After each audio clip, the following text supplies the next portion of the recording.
وبه نستعين على أمور الدنيا والدين.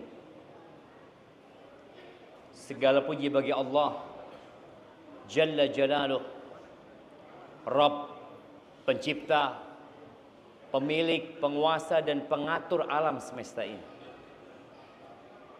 Kita tahu tidak ada debu yang terbang, tidak ada daun yang jatuh kecuali dengan izin Allah Azza wa Jalla. Dan hanya kepada Allah kita meminta pertolongan dalam menghadapi urusan dunia kita.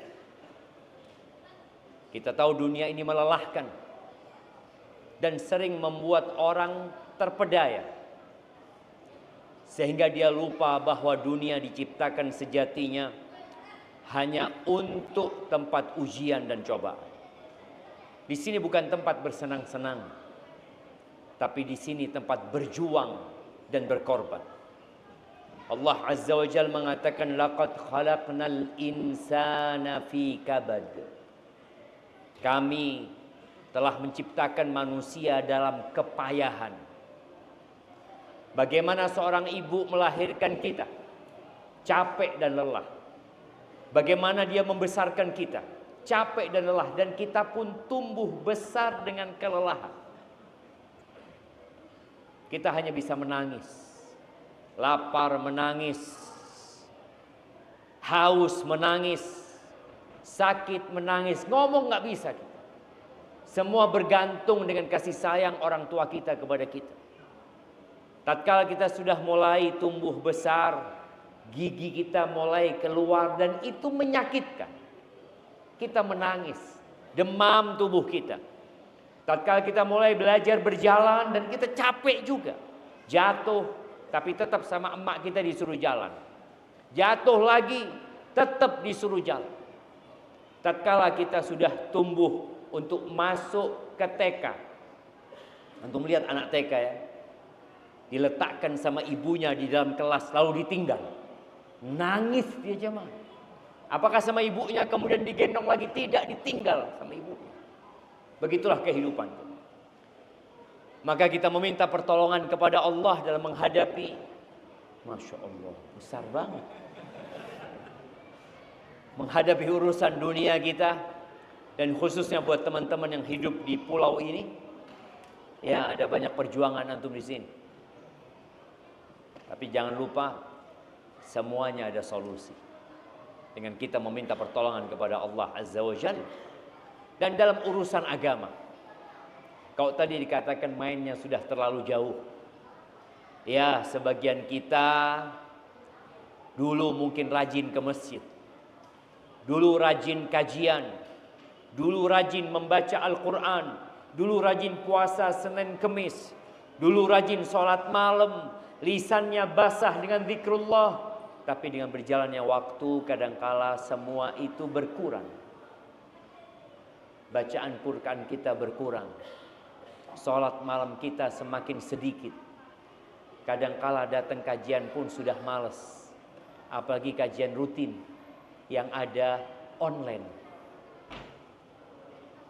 Bagaimana supaya semangat itu kembali? Ya, kita hadir hari ini jemaah, supaya kita kembali bersemangat untuk benar-benar tidak terperdaya dengan dunia ini. Allahumma salli wa sallim ala abdika wa rasulika sayyidina wa maulana wa habibina wa syafi'ina Muhammad wa ala alihi wa ashabihi ajma'in. Ya Allah, semoga salawat dan salam, berkah dan nikmat senantiasa Engkau curahkan untuk hamba kekasih-Mu, untuk baginda Nabi kita Muhammad alaihi salatu wassalam, untuk keluarga beliau, untuk istri-istri beliau, untuk putra-putri beliau, dan untuk seluruh sahabat Nabi. Semoga Allah meridai kita bersama mereka. Amma ba'd. Allah Azza wa Jalla di surat Fatir ayat 6 mengatakan, Ya ayuhan nas. Ya ayuhan nas. Kalau kita menilik panggilan Allah dalam Al-Quran, beragam. Ada panggilan Ya ayuhan nabi, Ya ayyuhar rasul, Ada ya ayyuhan nas. Ada ya ayyuhal insan. Ada ya ahlal kitab. Ada ya ayyuhalladzina hadu. Wahai orang-orang Yahudi. Dan ada panggilan, dan itu panggilan yang terbanyak adalah ya ayyuhalladzina amanu. Wahai orang-orang beriman. Di surat Fatir Allah mengatakan ya ayyuhan nas. Wahai umat manusia, dipanggil yang mukmin dan yang kafir. Agar mereka sadar dengan hakikat kehidupan dunia ini. Allah mengatakan inna wa'dallahi haq. Sesungguhnya janji Allah itu benar. Apa janji Allah? Janji Allah Pulau Bali ini akan hilang. Akan rata sama tanah. Janji Allah Indonesia tidak akan lagi disebut. Janji bahwa dunia ini akan hancur sehancur-hancurnya. Gunung-gunung yang menjulang tinggi, yang dianggap adalah salah satu makhluk terkuat dan terkokoh di muka bumi ini, itu akan menjadi debu yang berterbangan. Orang-orang musyrikin pernah bertanya kepada Nabi SAW tentang kondisi gunung. Kita tahu Mekah itu semuanya gunung. Mereka tahu ketika terjadi gempa, yang hancur itu rumah, gunungnya tetap. Rumah hancur, iya mereka lihat. Maka mereka bertanya, wa yas'alunaka 'anil jibal. Faqul yansifuha rabbi nasfa fayadharuha qa'an safsafan la tara fiha 'iwajan wala amta. Katakan kepada mereka kalau mereka bertanya tentang gunung, Tuhanku akan menghancurkannya sehancur-hancur. Kita tahu tatkala ada penambangan di gunung-gunung emas itu, gunung itu nggak hancur, gunung itu berlobang, tapi nggak hancur. Adapun nanti gunung itu akan hancur sehancur-hancurnya. Lalu Allah jadikan semuanya rata. Nggak ada lagi yang tinggi, nggak ada lagi yang turun. Semua jadi rata sama tanah. La tara fiha iwajan wala amta. Nggak ada lagi tanda buat orang. Nggak ada lagi yang bengkok. Nggak ada lagi yang tahu. Oh dulu rumah ana di sebelah ini. Nggak ada. Dan itu janji Allah. Dan Allah mengatakan idza zulzilatil ardu zilzalaha wa akhrajatil ardu athqalaha. Allah akan keluarkan dari bumi ini emas, batangan emas setiang-tiang ini. Dan manusia akan melihat itu. Lalu mereka tidak mengambilnya sedikit. Tidak ada gunanya. Maka Allah mengatakan inna wa'dallahi haq. Fala taghurrannakumul hayatud dunya. Wala yaghurrannakum billahil gharur. Kalian jangan mau terpedaya dengan kehidupan dunia. Bung Karno sudah mati. Pak Harto juga mati. Pak Harto berkuasa 32 tahun. Nggak ada mati. Dilanjutkan oleh Habibie. Yang bisa membuat pesawat kebanggaan negeri kita. Mati Habibie. Sebelum Habibie mati, Allah takdirkan istrinya mati. Kemudian dia mati. Digantikan oleh presiden keempat kita, Abdurrahman Wahid. Kemana Abdurrahman Wahid? Mati. Lalu diganti oleh Ibu Megawati. Kemana suaminya Ibu Megawati? Mati. Ibu Megawati belum mati, tapi suaminya mati. Kemudian digantikan oleh SBY. Kemana istrinya SBY? Mati. Ibu Mega sedang menunggu kematian, sebagaimana suaminya mati. Kemudian SBY sedang menunggu kematian, sebagaimana istrinya telah mati. Digantikan oleh Bapak Jokowi. Beliau juga sedang berdiri di antrian kematian. Sekarang presiden kita, siapa presiden kita? Bapak Prabowo, semoga Allah memberikan petunjuk kepada beliau dan menjaga beliau dari segala bahaya. Semua sedang nunggu kematian. Maka jangan tertipu dengan kehidupan dunia. Engkau mau jadi orang terkaya di dunia ini, nggak akan umurmu lebih 200 tahun. Siapa yang mau umurnya 200 tahun di sini? Orang nggak ada. Umur umat Nabi SAW antara 60 sampai 70 tahun. Dan sedikit yang lewat dari itu. Maka janji Allah itu benar. Engkau akan mati, engkau akan dibangkitkan, dan engkau akan ditanya tentang semua yang kau lakukan. Ketika orang-orang digiring ke padang mahsyar, Allah mengatakan waqifuhum, berhentikan mereka. Innahum mas'ulun. Mereka akan ditanya, jemaah. Sebagian kita mungkin merasa ada banyak hal dalam hidupnya yang dia lupakan, tapi ternyata ada dalam catatan mereka. La tus'alunna yauma idzin 'anin na'im. Kalian benar-benar akan ditanya tentang nikmat yang Allah berikan. Apa kalau bicara nikmat? Mungkin sebagian Ustaz, ana susah hidupnya Ustaz, rumah ngontrak, utang belum lunas. Akan dikatakan kepada antum, alam nusahih badana. Bukankah kami sudah sehatkan tubuhmu? Sebagian kita berpikir nikmat itu uang. Wallah jamaah, nikmat sehat lebih berharga daripada uang. Maka antum akan ditanya alam nusahih badana. Wa narwika minal ma'il barid. Kami berikan kepadamu air yang dingin kau bisa minum. Itu ditanya. Apalagi yang lain. Maka jangan tertipu dengan kehidupan dunia. Semua akan ditinggalkan. Tapi Allah sudah menetapkan bal tu'thirunal hayatad dunya wal akhiratu khairu wa abqa. Inna hadza la fi suhufil ula. Suhufi Ibrahim wa Musa. Nih potongan ayat ini ada di kitabnya Nabi Ibrahim dan di kitabnya Nabi Musa. Bal tu'thirunal hayatad dunya. Kalian lebih mementingkan kehidupan dunia. Itu sejak dulu.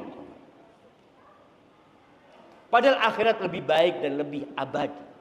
Antum melihat ketika antum sedekah, berapa yang antum sedekahkan dan berapa yang antum simpan? Mampukah antum sedekah separuh harta antum? 2,5% kadangkala. Ini kayaknya nggak masuk zakat Ustaz. Ini kayaknya nggak masuk. 2,5% macam mana? Dia berusaha bagaimana nggak kena zakat. Karena kita lebih mementingkan kehidupan dunia. Padahal akhirat lebih baik dan lebih abadi. Maka Allah katakan jangan tertipu dengan kehidupan dunia. Wala yaghurrannakum billahil gharur. Dan ada satu penipu lagi. Jangan mau kalian terpedaya dengan tukang tipu. Siapa tukang tipu? Iblis.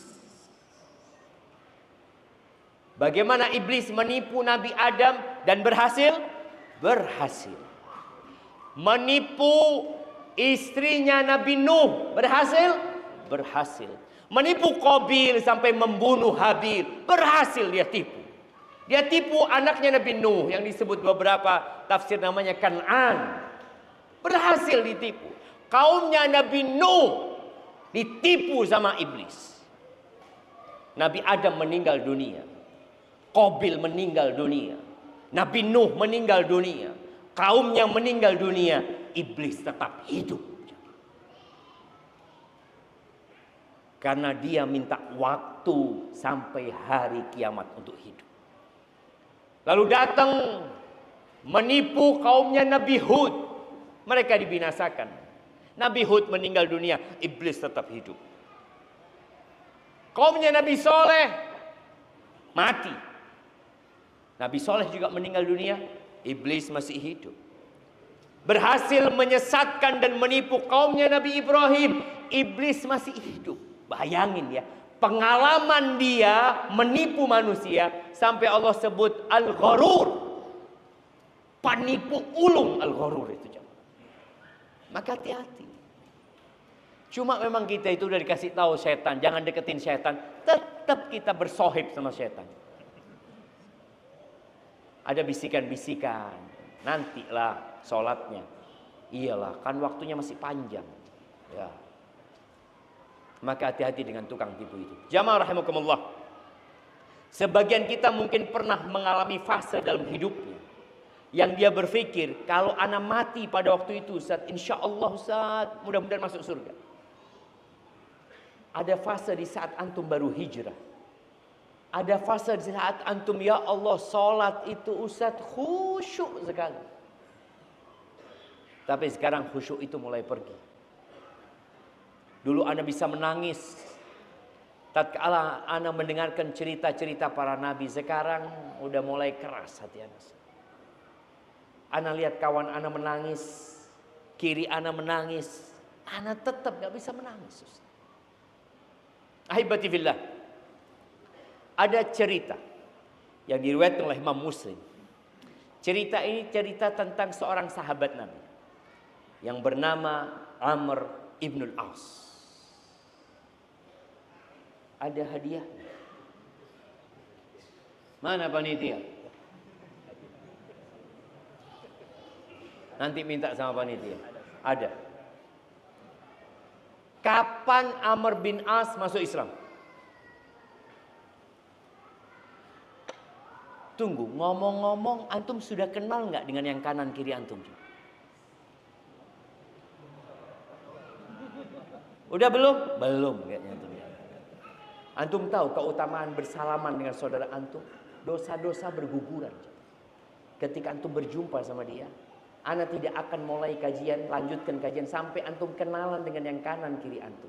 Tanya namanya, dari mana dan apa profesinya. Cara kenalannya, saya fulan. Jangan siapa nama antum. Kenalkan diri antum dulu.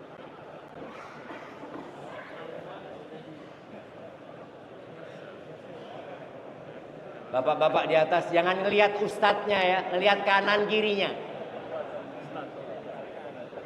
Ahlan wa sahlan. Barakallahu fikum, Masya Allah.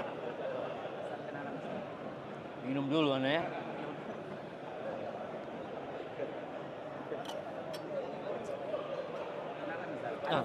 Oh Masya Allah. Syafiq ma'aka.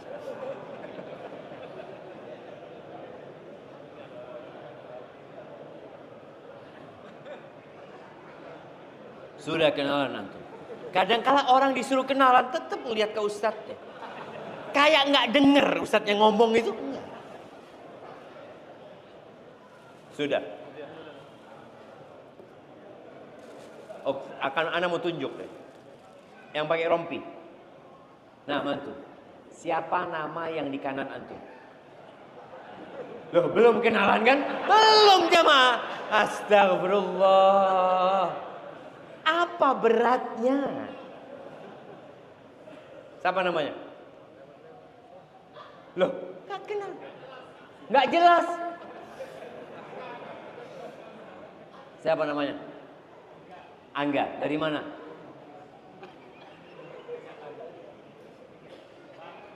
Dari Badung. Baik, apa profesinya? Lu main 3 pertanyaan aja sulit antum mau tanya aja, Mak. Nah,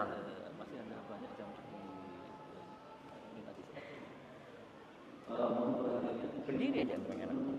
Bisa merapat ke depan, mengingat masih banyak jamaah di. Oke. Iya, sekarang antum berdiri. Antum nggak capek duduk dari tadi. Berdiri. Berdiri jamaah, semuanya berdiri. Yang atas juga berdiri. Ya, biar darahnya lancar semua. Mak-mak juga berdiri. Oke, sudah berdiri. Maju 1 senti. Ukur ya 1 senti. Ya, maju 1 senti. Maju. Kebanyakan antum. Terus duduk. Bismillah. Ya, sekarang duduk jemaah.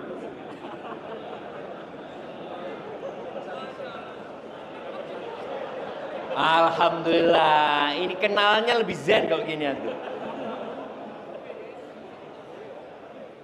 Ya, sebelah kanan banyak yang kosong, lihat. Ya, tafadhol. Yang masih di luar ke kanan kosong, angkat tangan yang kosong ya. Loh, ada Ustaz Fauzi di situ. Ahlan Ustaz. Ya Allah, baru kelihatan sama beliau. Nah, tafadhol. Sudah semua dapat tempat? Sekarang antum dengan semakin rapat antum kenalan lagi jemaah. Walaupun antum merasa lutut antum sudah ketemu sama lutut saudara antum, lebih kenalan lagi. Bismillah. Udah? Oke, pertanyaan anda tadi. Kapan Amr bin As masuk Islam? Wah. Nah, ini angkat tangan dulu. Awal tahun 8 Hijriah sebelum Fathul Mekah. Masya Allah, kasihkan hadiahnya. Masya Allah. Iya. Sebelum penaklukan kota Mekah, Amr bin As itu masuk Islam dengan 2 orang. Siapa 2 orang itu? Nah, Khalid bin Walid terus 2 orang.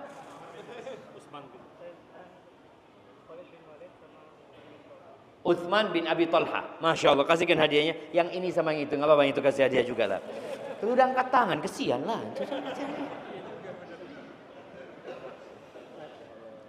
Iya.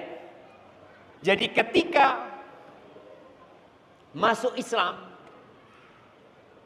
Amr bin As ini nggak jadi baiat. Dia tarik tangannya. Lalu dia mengatakan asytarit. Aku mau buat syarat. Anak akan bacakan syarat ini. Tapi sebelumnya diceritakan ketika Amr bin As mau meninggal dunia. Amr bin As itu nangis ya, nangis panjang tangisan beliau. Dan beliau nggak mau memandang kepada orang-orang yang ada di sekitarnya. Beliau memandang ke tembok. Anaknya, subhanallah, anaknya Abdullah bin Amr bin As ini sangat berbakti sama bapaknya. Dan dia dapat pesan dari Nabi SAW, jangan engkau menyelisihi bapak. Kadang-kala pendapat bapaknya nggak sesuai, tetap dia ikutin bapak. Selama tidak bertentangan dengan perintah Allah dan Rasulnya. Sang anak mengatakan, ya abata, wahai ayahanda, ama basyaraka Rasulullah sallallahu alaihi wasallam bikada. Engkau ingat, Nabi pernah memberikan kabar gembira kepadamu dengan ini. Dengan ini disebutkan kabar gembira yang pernah disampaikan Nabi alaihi salatu wassalam kepada bapaknya. Supaya bapaknya berhenti menangis. Ayolah Pak. Dia berharap bapaknya sudah ayah. Engkau alhamdulillah gitu loh. Ada banyak keutamaan-keutamaan. Akhirnya dengar omongan itu berhenti menangis. Lalu dia menghadap kepada orang-orang yang ada di sekitarnya. Dia berkata, inna afdala ma nu'id. Sebaik-baiknya yang kita persiapkan untuk berjumpa Allah adalah syahadatu an la ilaha illallah wa anna Muhammadan Rasulullah. Itu sebaik-baiknya bekal yang harus dipersiapkan. Ini qad kuntu ala adbaqin salas. Hidupku ini melalui 3 fase.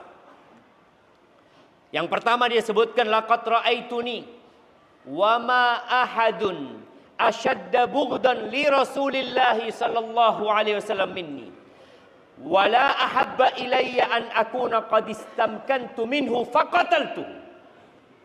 Kata Amr, aku berada di fase di mana orang yang paling aku benci adalah Rasulullah SAW. Dan aku berharap pada waktu itu aku bisa membunuh Nabi Muhammad SAW. Bayangin dia. Lalu dia mengatakan, "Falau muttu ala tilkal hal lakuntu min ahlin nar." Kalau aku mati pada fase itu, pasti aku masuk neraka. Yakin Amr bin As. Falamma ja'alallahu al-Islam fi qalbi, ketika Allah menjadikan Islam dalam hati. Nih. Bagaimana Amr bin As menyebutkan nikmat itu dari Allah.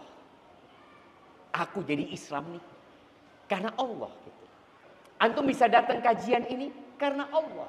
Antum bisa sholat juga karena Allah. Semua kebaikan yang bisa kita lakukan wallah jamaah itu karena Allah azza wa jalla. Walaula fadlullahi alaikum wa rahmatuhu ma zaka minkum min ahadin abada. Walakin Allah yuzakki man yasha. Kalau bukan karena karunia Allah dan rahmatnya kepada kalian, tidak ada satu pun di antara kalian yang bersih dan suci. Tidak ada. selama-lamanya. Iya, nggak selama-lamanya. Walaupun ada 100 ustadz, 1000 ustadz yang datang, nggak ada. Tapi Allah yang memberikan kesucian kepada siapa yang Allah kehendaki. Maka Amr bin As mengatakan, ketika Allah menjadikan Islam dalam hatiku, ataitun nabiyya sallallahu alaihi wasallam.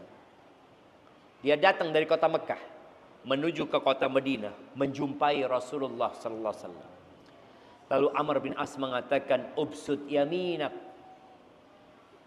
fali ubay'ak. Berikan tangan kananmu ya Rasulullah, aku mau baiat sama engkau. Lalu Nabi SAW memberikan tangannya. Faqabattu yadi. Amr bin As narik tangannya. Padahal Nabi SAW sudah memberikan tangannya. Malaka ya Amr.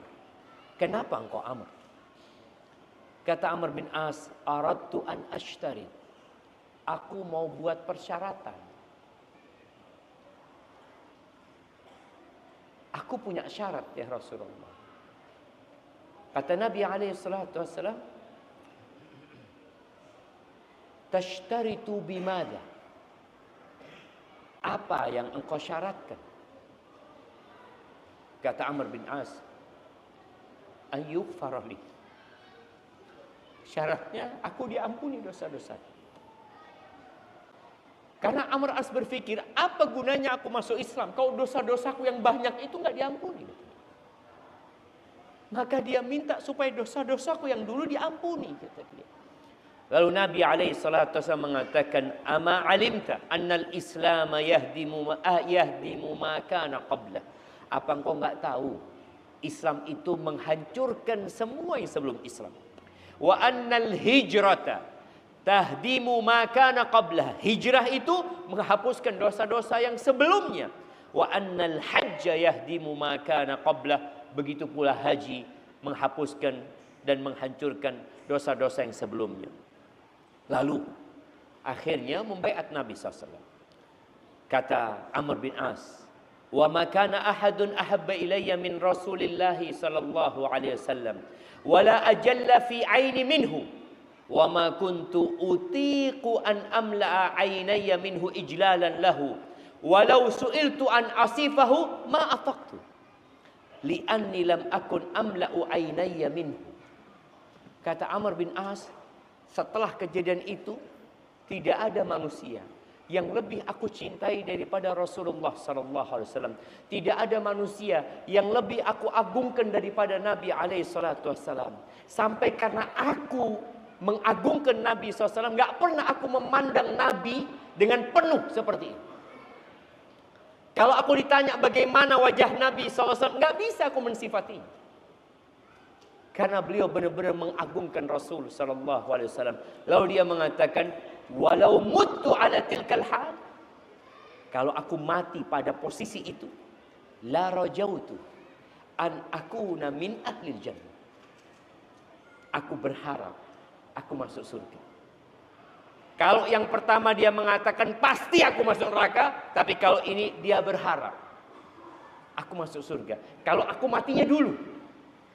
Lalu kata Amr bin As, "Tsumma wallina asya awwalina asya ma adri ma halifu." Kemudian ya kita menjadi pemimpin, jadi gubernur Amr bin As, dan aku nggak tahu bagaimana kondisiku menjalankan amanah-amanah itu. Dan sebagian kita fasenya di fase yang ketiga. Di fase dia mulai jauh dari nilai-nilai agama. Mulai sibuk mengumpulkan dunia. Apakah antum berbaik sangka kalau anak mati insya Allah masuk surga? Atau antum seperti Amr bin As yang mengatakan nggak tahu. Banyak dosa-dosa. Banyak perkara-perkara yang aku lakukan yang mungkin Allah tidak meridhai. Bahkan Amr bin As mengatakan, ma adri, aku nggak tahu bagaimana kondisiku menjalankan tugas-tugas itu. Fa idza ana mutu fala tashabni naihatun wala narun. Kalau aku mati, jangan ada peratap yang mengikuti aku, tidak pula ada api yang mengikuti aku. Fa idza dafantumuni fashunnu alayya turab shannan. Kalau aku sudah mati, tolong kuburkan aku dan kalian tuangkan itu tanah kepadaku, thumma aqimu haula qabri qadra ma tunhar jazur wa yuksam lahmuha hatta asta'nisa bikum. Kalau aku sudah mati, kalian jangan pergi dulu ya. Kalian tungguin aku sebentar. Ya seperti ketika onta itu dipotong dan dagingnya dibagikan, agar aku nggak kesepian di sana. Takut. Amr bin As takut. Kenapa dia takut? Rasulullah Sallallahu Alaihi Wasallam menyebutkan kematian itu sangat menakutkan. Disebut hadimul ladzat, penghancur atau pemutus semua kelezatan. Ketika Nabi alaihi salatu wassalam di depan kuburan, beliau duduk ya, kuburan itu sedang digali. Lalu beliau meneteskan air mata. Beliau mengatakan limithli hada fa'iddu. Untuk yang seperti ini seharusnya kalian mempersiapkan. Tidak ada peristiwa yang lebih menakutkan daripada kematian. Kalau dia selamat di sini, insya Allah yang selanjutnya akan lebih mudah. Amr bin As minta orang-orang itu nggak pulang duluan supaya dia nggak kesepian. Wa andur mada uraji'u bihi rusula rabbi. Aku akan lihat bagaimana aku menjawab utusan-utusan Allah ketika bertanya kepadaku. Ahibati fillah. Itu kondisi Amr bin As. Dia berada di masa yang sangat berdekatan dengan masa Rasul Sallallahu Alaihi Wasallam. Amr bin As tidak pernah merasakan AC yang kita rasakan. Amr bin As tidak pernah merasakan motor yang kita naikin. Tidak pernah merasakan adanya air dingin di kulkas rumah kita. Atau kita kapan berhenti haus, kita tinggal beli, kita minum.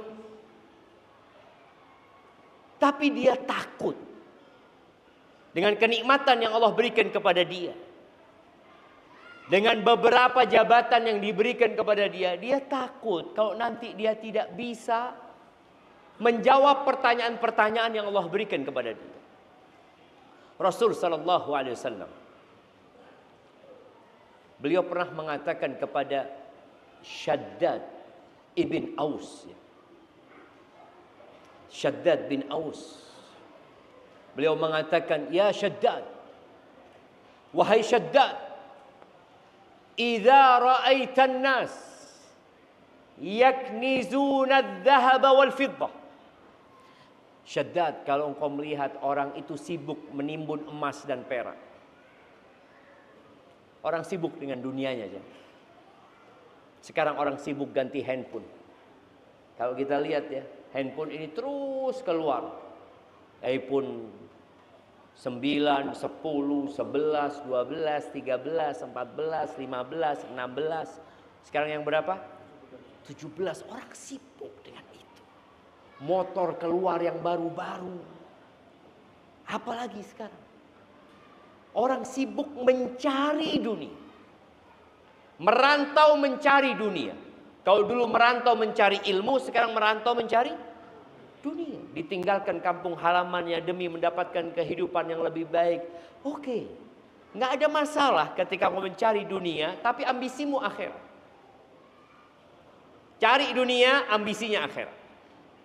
Di sini Nabi alaihissalam mengatakan kepada Shaddad bin Aus, kalau kau sudah melihat, pada saat Nabi alaihissalam mengatakan ini, kejadian itu belum ada. Nanti umat Islam masih dalam kondisi susah. Ya, mereka mulai hidupnya lebih nyaman secara ekonomi setelah penaklukan Khaybar di awal tahun ke-7 Hijriah. Kemudian penaklukan kota Mekah.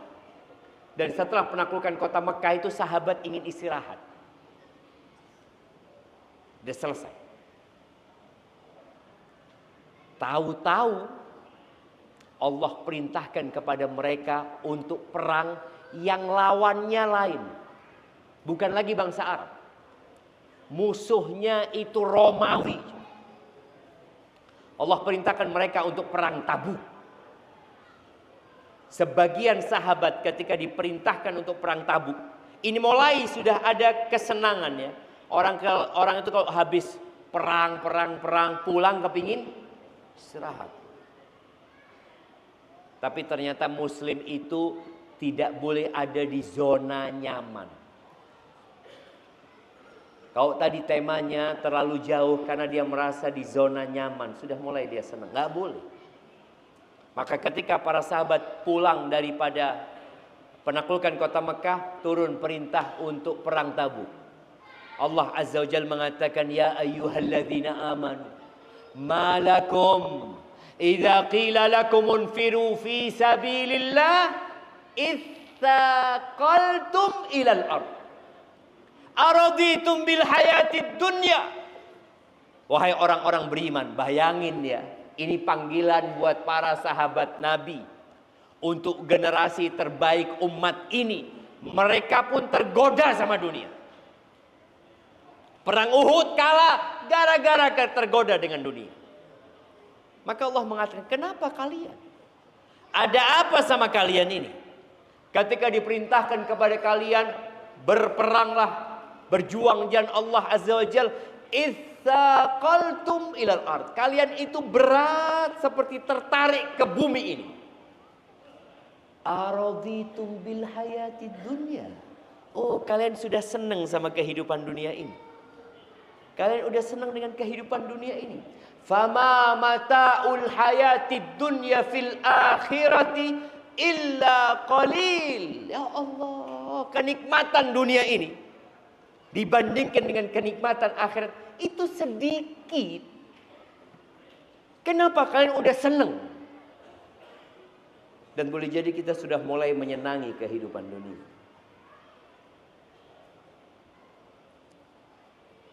Tanah di Bali ini mahal. 1 meter berapa? Nah, kau di sini, jalan raya itu berapa 1 meter? 400 juta, 800 juta. Berarti 1 meternya 8 juta. Enggak mahal lah. 1 meter 80. Jadi kalau mau buat kuburan di sana 2 meter 160 juta. Iya, mahal. Mungkin orang berpikir kalau aku punya tanah 1 hektar di Bali ini Ustaz, oh kaya raya Ustaz. Antum tahu Nabi alaihissalatu wasallam pernah mengatakan, la maudhi'u sauti ahadikum fil jannah. Satu tempat ya mungkin 1 meter, tempatnya pecut. Dulu mereka naik onta, naik kuda, ada pecut yang biasanya digantung. Tempat pecutnya itu di surga, anggap 1 meter tadi, khairun minad dunya wa ma fiha. Lebih baik daripada Bali semua kalau punya antum. Kalau antum dikasih Pulau Bali buat antum, nggak ada apa-apanya. Dunia dan isinya kalau diberikan kepada antum, tetap lebih baik 1 meter di surga Allah Azza wa Jalla. Maka Allah katakan, kalian udah senang sama kehidupan dunia. Sedikit jemaah. Beliau pernah mencontohkan tentang kehidupan dunia itu seperti seorang yang memasukkan jarinya ke lautan, terus angkat. Lalu dia lihatnya ada berapa tetes nih. Itu dunia yang saat ini diperebutkan oleh 8 miliar manusia. Dan lautan itu adalah akhirat. Lalu kalian udah mulai senang dengan kehidupan dunia ini. Baru sadar sahabat Nabi. Memang perlu diingatkan terus ya. Terus diingatkan. Kalau antum baca di Al-Quran, ada seringkali Allah menyebutkan tentang dunia seperti ini, dunia seperti ini. Karena memang dunia ini menipu. Tapi kembali kepada Syaddad bin Aus tadi. Yang Nabi mengatakan, kalau engkau melihat orang-orang ya mulai menimbun emas dan perak, sibuk dengan dunianya, mau tidur yang dibuka rekeningnya. Dilihat, ada berapa angkanya? Oh, masih banyak. Ada mungkin kalau dulu berangkat ke ATM, hanya masukin kartu dia, Pak. Seret. Cek saldo. Alhamdulillah. Sudah. Fulus sudah masuk. Apa yang harus dilakukan? Fakniz anta haula'il kalim.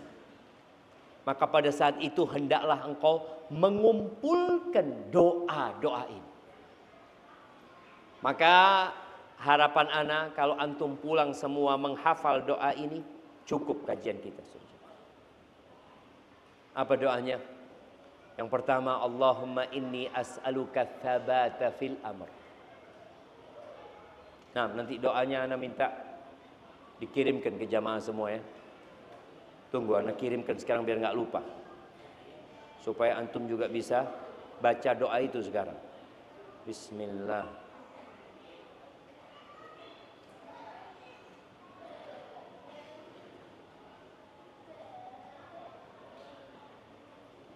Bentar jamaah doanya.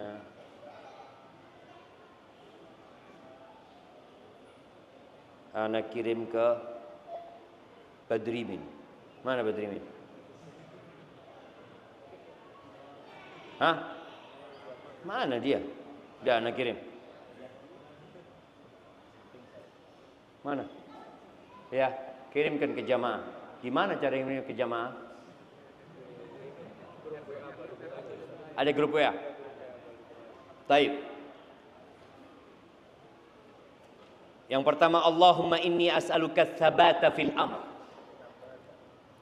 wal azimata 'ala ar-rusydi wa as'aluka mujibati rahmatik wa azaima maghfiratik wa as'aluka syukra ni'matik wa husna ibadatik wa as'aluka qalban saliman wa lisanan sadiqan wa as'aluka min khairi ma ta'lam wa a'udzu bika min syarri ma ta'lam wa astaghfiruka lima ta'lam innaka anta 'allamul ghuyub.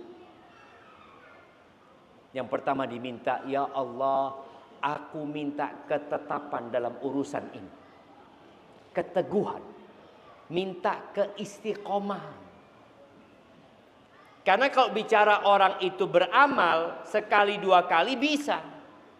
Tapi untuk istiqomah berat sekali jemaah. Maka minta. Tidak ada jalan yang lebih pintas dalam meraih karunia Allah lebih daripada berdoa. Ud'uni astajib lakum. A'jazun nas man ajiza 'anid du'a. Orang yang paling lemah orang yang enggak bisa doa. Maka minta ketetapan. Di saat banyak fitnah yang datang dari kanan, kiri, depan, belakang, kita minta, ya Allah, aku minta ketetapan dalam urusan ini. Yang kedua, wal azimata 'ala rusydi. Dan aku minta semangat, tekad yang kuat di atas petunjuk. Karena ada orang semangat tapi bukan di atas petunjuk. Semangat membela kesesatan. Ada. Coba antum lihat ya. Ada orang yang jam 3 bangun untuk sholat malam. Ada yang bangun jam 3 untuk nonton bola. Ada enggak? Ada. Semangat dia nonton bola, ngomong sama istrinya. Sayang, jangan lupa jam 3 kopinya. Istrinya suruh bangun untuk bikin kopi. Bukan untuk sholat malam. Dan memang untuk dunia, kita itu nggak perlu disemangati. Karena sudah semangat. Tapi untuk akhirat perlu kita minta. Antum nggak perlu, ya Allah berikan semangat mencari dunia. Ya Allah, nggak perlu. Antum sudah semangat. Tapi untuk akhirat, kita perlu minta semangat. Al-Imam Ibnul Qayyim rahimahullahu ta'ala menyebutkan kesempurnaan seseorang itu dengan dua hal. Kita tuh jadi sempurna dengan dua hal. Bihimmatin turaqi wa bi'ilmin yubassiruhu wa yahdi. Yang pertama dengan semangat. Yang dengan semangat itu antum akan naik. Yang kedua, dan itu yang kedua sebenarnya menjadi asas yang pertama, adalah ilmu. Yang dengan ilmu itu antum bisa tahu jalan. Antum tahu petunjuk. Coba antum tadi ke masjid ini modal semangat. Sama istrinya berangkat deh, kajian. Jalannya di mana? Bismillah. Loh bang, tahu jalan. Wallahu kan niat kita baik. insya Allah sampai ke tujuan. Oh enggak. Niat baik itu belum tentu sampai ke tujuan. Bang, kanan kiri. Ashabul yamin. Pokoknya kita ke kanan terus. Kanan. Nggak nyampe ke sini. Ke sini harus belok kiri. Betul, belok kiri ke sini. Atau belok kanan terus. Tadi. Niat yang baik tanpa ilmu. Semangat yang kuat tanpa adanya ilmu. Nggak berguna. Maka syarat diterimanya amalan adalah ikhlas dan sesuai. Tadilah yang perlu kita tumbuhkan adalah semangat. Dan kita minta sama Allah dan ilmu. Supaya kita tahu mana yang hak dan mana yang batil. Berapa banyak di antara kita yang dulu makan riba, yang dulu melakukan riba, karena menurut dia nggak apa-apa. Ustaz, itu sedikit bunganya Ustaz. Bukan riba, Anda nggak pernah akad itu riba Ustaz. Selalu akadnya bunga Ustaz. Kapan antum pernah akad riba di mana? Sekarang ada judol ya. Oh judol, pinjol. Antum pinjol sekarang lihat, alhamdulillah Ustaz ada kemudahan sekarang. Fa inna ma'al usri yusra. Alhamdulillah Ustaz. Anak punya masalah langsung pinjol Ustaz. Alhamdulillah. Orang merasa itu kemudahan yang merupakan tadi tipu daya dari tukang tipu. Islam membolehkan pinjam meminjam kalau memang butuh, tapi tidak boleh ada riba. Dan memang mengherankan. Pinjam meminjam dalam Islam itu asasnya membantu. Maka nggak boleh cari keuntungan. Ketika ada orang mau meminjamkan dengan hati yang lapang, hati-hati antum. Orang ini berarti mau cari keuntungan.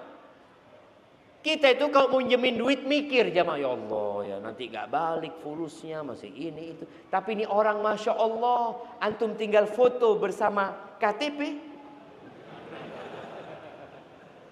langsung cair. Maka tadi akhirnya orang melakukan itu karena faktor tidak tahu atau tidak mau tahu. Dan fitnah itu di mana-mana coba. Kalau melihat ya orang yang terjebak dalam pinjol ini, ana baca tahun kemarin itu 80 triliun. 80 triliun yang terkena yang namanya pinjol. Plus yang kalau yang judol jangan ditanya. Judol itu sudah 160-an triliun. Dan rata-rata yang terjebak di sana yang gajinya di bawah 5 juta. Bukan orang kaya. Orang sudah susah, dia pikir cara ini kayaknya cepat kaya. Nggak ada orang kaya lewat judol. Mana pernah melihat, Masya Allah nih Ustaz beli rumah jadi judol. Beli motor dari judol. Nggak ada, yang ada jual motor karena judol. Jual rumah karena judol. Itu yang ada. Cerai sama istrinya karena judol. Anak-anaknya terlantar karena judol. Dan ketika kalah, datang pembela kebenaran. Namanya pinjol. Mau bantu. Datang dia mau belain antum. Naudzubillah min dzalik. Ingat, minta petunjuk di atas, minta tekad yang kuat di atas petunjuk. Lalu wa as'aluka mujibati rahmatik. Ya Allah, aku memohon kepadamu semua yang bisa mendatangkan rahmat-Mu. Apa saja supaya kita dapat rahmat Allah. Karena nggak ada yang masuk surga dengan amalannya. Nabi Muhammad alaihissalatu wasallam masuk surga dengan rahmat Allah azza wa jalla. Maka kita minta apa saja ya Allah yang bisa mendatangkan rahmat-Mu, berikan kepada aku. Contohnya ini yang bisa mendatangkan rahmat Allah itu menyayangi yang di bumi. Irhamu man fil ardi yarhamkum man fis sama. Kalian sayangi yang di bumi, Allah akan merahmati. Yang di langit akan merahmati kalian. Kita tahu cerita pelacur yang memberi minum seekor anjing. Lalu Allah ampuni dosa-dosanya. Kita itu nggak tahu ya, amalan mana yang bakal mendatangkan rahmat Allah, kemudian Allah kesian sama kita, lalu Allah memasukkan kita ke surga. Maka minta sama Allah azza wa jalla. Wa azaima maghfirati. Dan aku memohon kepadamu ya Allah juga yang dapat mendatangkan ampunanmu. Subhanallah jamaah, kalau kita lihat ya, hampir semua ibadah itu pahalanya ampunan. Sholat yang 5 waktu itu pengampunan dari dosa. Zikir antum, azan jam berapa? Belum? Hah? Udah masuk. Kita azan dulu ya. Naam, tafadhal.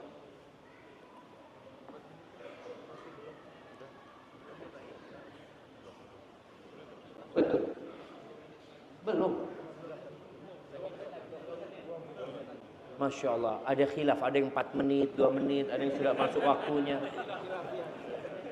Ya, jangan azan dulu sampai masuk waktunya. Baik, kita lihat pahala berbagai macam ibadah. Orang yang haji, apa pahalanya? Diampuni dosa-dosa. Kemudian sholat yang 5 waktu, diampuni dosa-dosanya. Membaca subhanallah, alhamdulillah, Allahu akbar 33, 33, 33, ditutup dengan la ilaha illallah, diampuni dosa-dosanya walaupun seperti buih di lautan. Sedekah, diampuni dosanya. Kok gitu Ustaz ya? Karena memang kita adalah pendosa. Yang sholat di saf pertama, jangan merasa antum alhamdulillah, insyaallah anak kalau sudah mati siap Ustaz. Antum udah gak punya dosa. Sebagian kita kadang-kala bertanya, Ustaz, anak ini kok banyak musibah Ustaz ya? Apa karena dosa-dosa anak yang lalu Ustaz ya? Emangnya antum sudah berhenti berbuat dosa? Ingat sama yang lalu aja. Antum tiap hari boleh jadi terus berbuat dosa. Tapi kita dengarkan azan jemaah.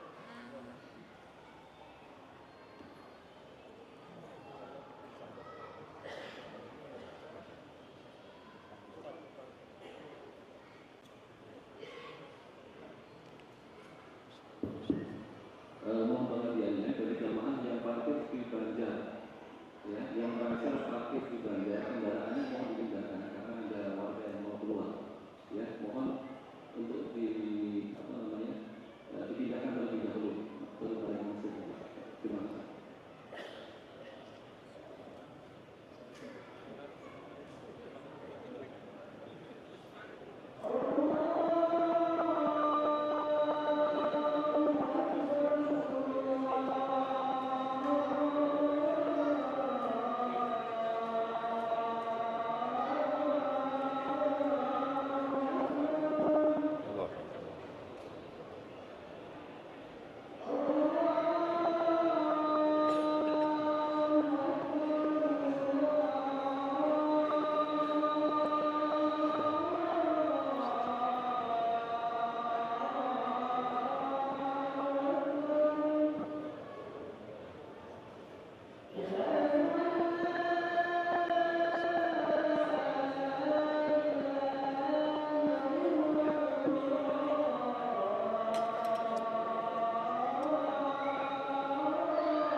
La haula wala quwwata illa billah.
Allahumma salli ala Muhammad wa ala ali Muhammad kama sallaita ala Ibrahim.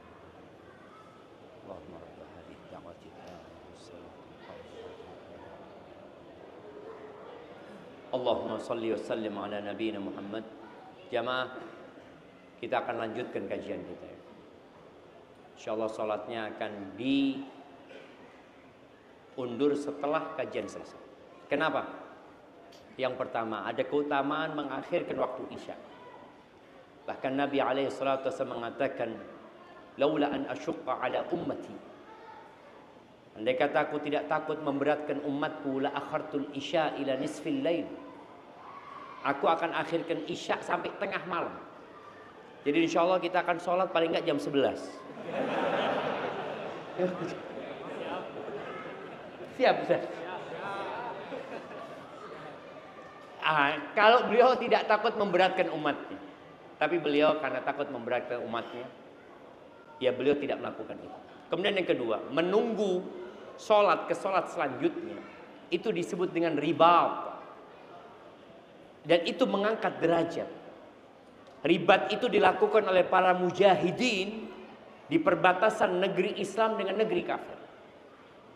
Dan antum duduk di rumah Allah dari tadi maghrib nunggu waktu Isya, itu disebut riba dan terhitung sholat. Kalau kita sholat sekarang lalu kajian lagi, udah nggak dihitung sholat karena kita nggak nunggu waktu sholat, kita nggak nunggu subuh. Tapi kalau sekarang kita kajian nunggu waktu Isya, sholat Isya. Jadi insya Allah duduknya kita tetap dihitung sholat dan kita insya Allah dapat pahala sholat. Nah, siap antum? Aduh, Ustaz, lapar sudah, Ustaz. Tenanglah, ini siraman rohani, nanti siraman jasmani. Insya Allah pihak masjid sudah menyediakan makan malam. Nah, iya makan malam di warung-warung kan ada, sudah disiapkan di sana jemaah. Taib, kita lanjutkan yang diminta oleh Nabi SAW yang diajarkan kepada Syaddad bin Aus ya. Dan bukan hanya Syaddad bin Aus, bahkan di beberapa riwayat Ibnu Hibban disebutkan beliau membacanya ketika sholat. Doain. Wa as'aluka syukra ni'matik. Dan aku memohon kepadamu agar bisa mensyukuri nikmatmu ya Allah. Karena biasanya pada saat kita melihat orang bermewah-mewahan, orang sibuk dengan hartanya, kita lupa sama nikmat Allah. Kita kalau membandingkan ya, umpamanya kita lagi duduk bareng naruh HP kita. HP kita iPhone 11. Tahu-tahu satu datang bawa iPhone 18. Padahal belum keluar kan. Nah, iPhone 17 kita langsung ya Allah. Ketika antum parkir motor, antum pikir motor antum sudah paling bagus. Vario 2026 udah keluar. 2025 parkir tahu-tahu datang PC terbaru jemaah. Allahu Akbar. Kapan anak naik ini? Dan itu dunia. Antum sekarang dipertontonkan kepada antum kemewahan dunia. Dan paling bahaya melihat kemewahan dunia dari handphone. Ada yang suka sama jam, maka dia ikut follow di IG-nya jam-jam yang mahal. Dia lihat. Ada yang suka lihat mobil-mobil mewah. Masya Allah. Cuma lihat doang. Allah. Karena dia nggak bisa beli yang namanya Lamborghini, maka dia beli Lamborghini kecil, ditaruh di dashboard mobilnya. Jadi kalau dia nyetir itu, melihat itu, Allahu Akbar. Kayak naik Lamborghini dia. Padahal Avanza yang dia naik. Iya, itulah kehidupan sekarang. Orang bermewah-mewahan. Dan kita nggak bisa terhindar dari itu. Karena kita melihat dengan mata kita. Di lampu merah ya. Coba antum kalau lampu merah. Tahu-tahu ada Harley. Antum lihat. Masya Allah. Masya Allah. Dilihat orangnya. Orang ini padahal nggak pernah sholat. Kok bisa kaya dia? Aneh ini sholat 5 waktu. Soft pertama. Tetap naik beat sampai sekarang. Akhirnya kan orang mulai berpikir, ya kok kayaknya Allah tidak memberikan nikmat kepada dia. Maka doanya, wa as'aluka syukra nikmatik. Aku mohon kepadamu agar bisa mensyukuri nikmat-nikmatmu ya Allah. Karena Allah mengatakan, wa qalilun min ibadiyasy syakur. Sedikit dari hamba-hambaku yang pandai bersyukur. Sedikit. Dan kemudian minta apa? Wa husna ibadatik. Aku memohon agar beribadah yang baik kepadamu ya Allah. Karena terkadang orang itu dengan banyaknya dibukanya pintu-pintu rizki, yang dulu biasa sholat di soft pertama, tahu-tahu dia di soft kedua. Alhamdulillah Ustaz, daripada nggak sholat di masjid. Tahu-tahu 3 bulan usahanya buka cabang lagi, Masya Allah, sholat dia di soft pertama, Alhamdulillah. Tapi setelah bubar jamaahnya, mulai sudah. Iya Ustaz, nggak apa-apa Ustaz. Tapi kan ana jadi imam Ustaz. Imam buat yang telat-telat semuanya dia jamaah. Jadi imamul masbuqin ya. Insyaallah. Kadang-kadang terjadi seperti itu. Maka kita minta supaya dalam kondisi seperti ini kita tetap beribadah yang baik kepada Allah Azza wa Jalla. Salatnya nggak asal-asalan. Baca Qur'annya kadang-kala kita, ya Allah dulu ana one day one juz Ustaz. Sekarang alhamdulillah Ustaz 1 bulan 1 juz. Antum bisa lihat. Masih alhamdulillah iya. Daripada yang hanya baca Quran ketika Ramadan. Alhamdulillah Ustaz, ana 1 bulan 1 juz. Jadi masuk bulan Syaban 11 juz. Jadi Ramadan tinggal 20, tinggal 19 juz. Ngejarnya seperti itu. Setahun sekali kau khatam Al-Quran. Padahal Al-Quran itu adalah derajat kita di sisi Allah Azza. Maka minta sama Allah supaya kita bisa beribadah yang baik. Lalu doanya lagi, wa as'aluka qalban saliman. Ya Allah, minta hati yang selamat. Selamat dari kesyirikan. Selamat dari kebergantungan kepada selain Allah. Selamat dari hati yang penuh dengan hasad, iri dan dengki. Selamat dari semua penyakit hati. Kemudian wa as'aluka lisanan shadiqan. Walisanan shadiqan, minta lisan yang jujur. Karena biasanya kalau sudah tertipu dengan dunia, dia akan banyak berbohong dan berdusta. Kemudian yang selanjutnya, was'aluka min khairi ma ta'lam. Masya Allah jemaah.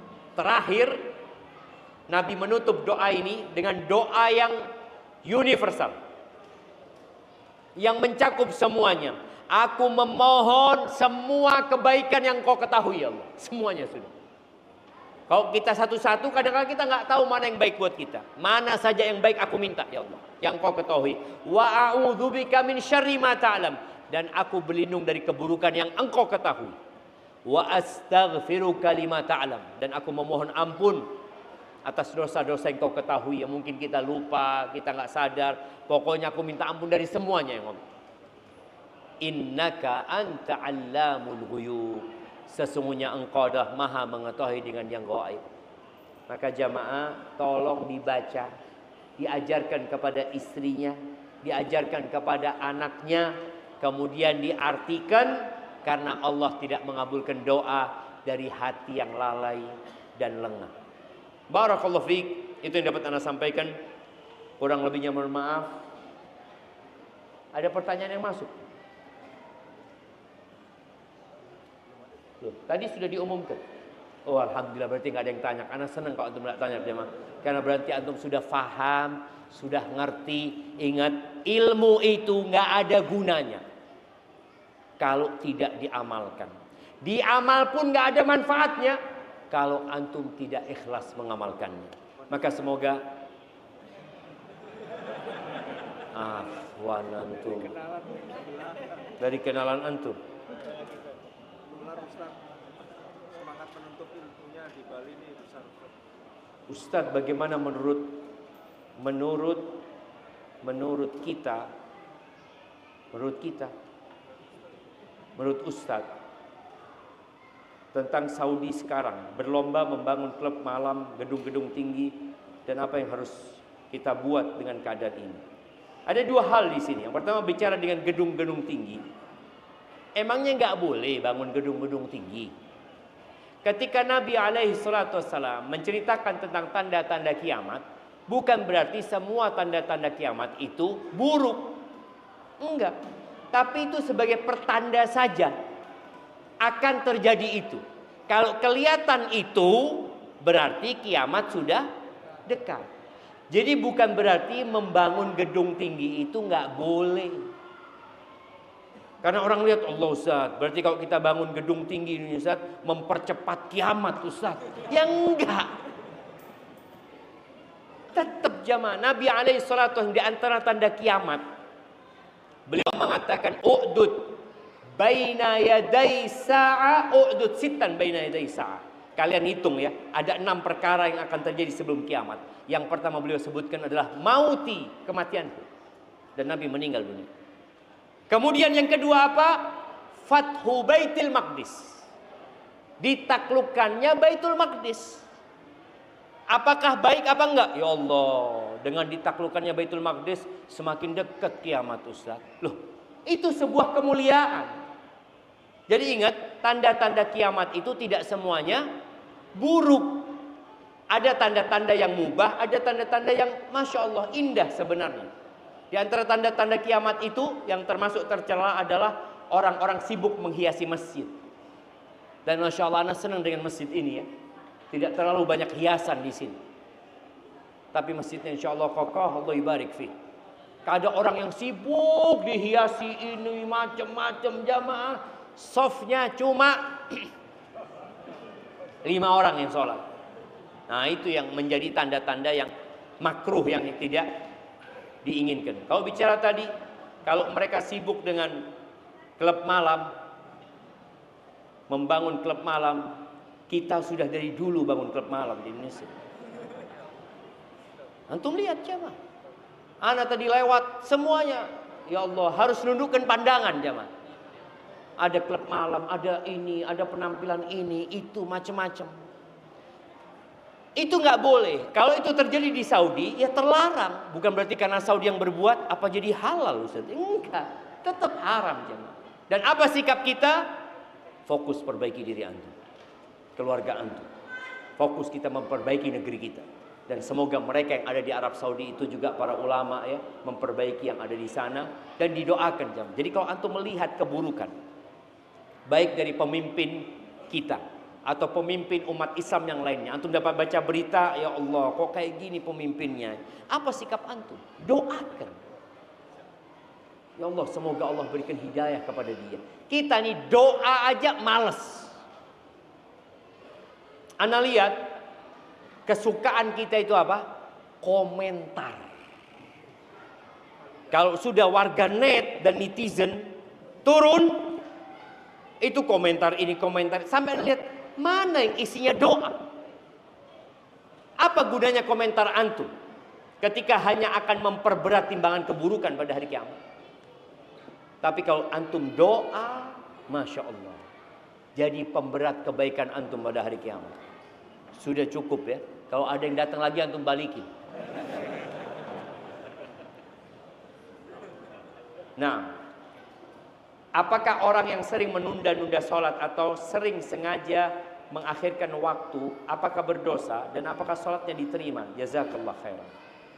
Nah, mengakhirkan sholat itu ada 2. Yang pertama, mengakhirkan sampai keluar waktunya, maka dia termasuk fawailul lil musallin alladzina hum an salatihim sahun alladzina hum yura'un.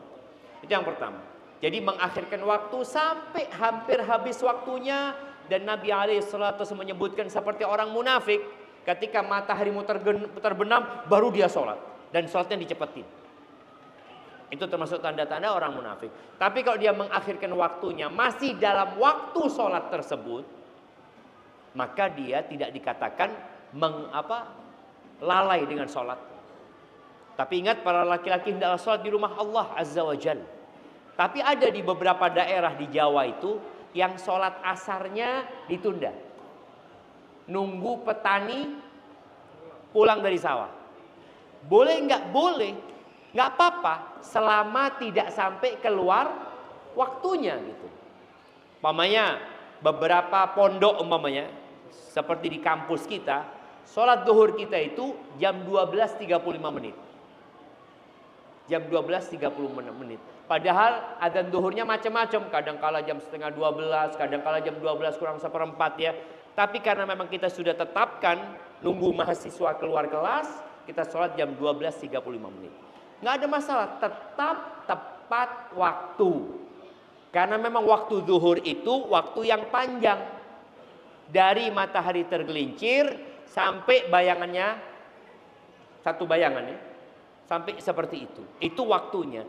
Jadi selama dilakukan di waktu itu disebut sholat tepat waktu. Tapi bukan di awal waktu. Seperti itu. Namun ada sholat-sholat yang Nabi SAW tunda demi maslahat.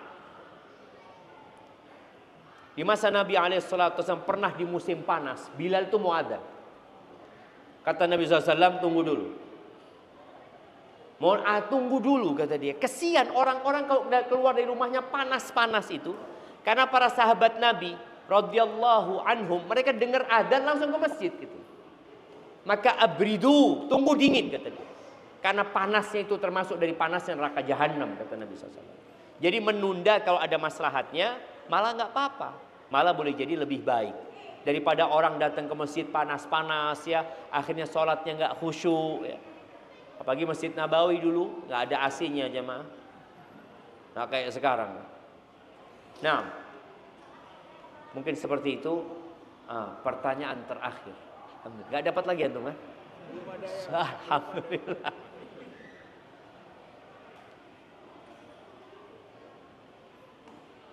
Ustadz, ada syafaat ketika kita berteman dengan orang-orang soleh.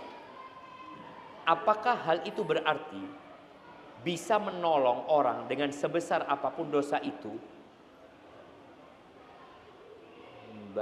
dengan bantuan teman-teman yang soleh? Apakah berlaku pula untuk kafir yang berteman dengan orang-orang soleh?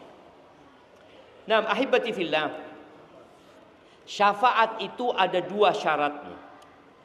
Yang pertama, keridhaan Allah dan izin Allah Azza wa Jalla.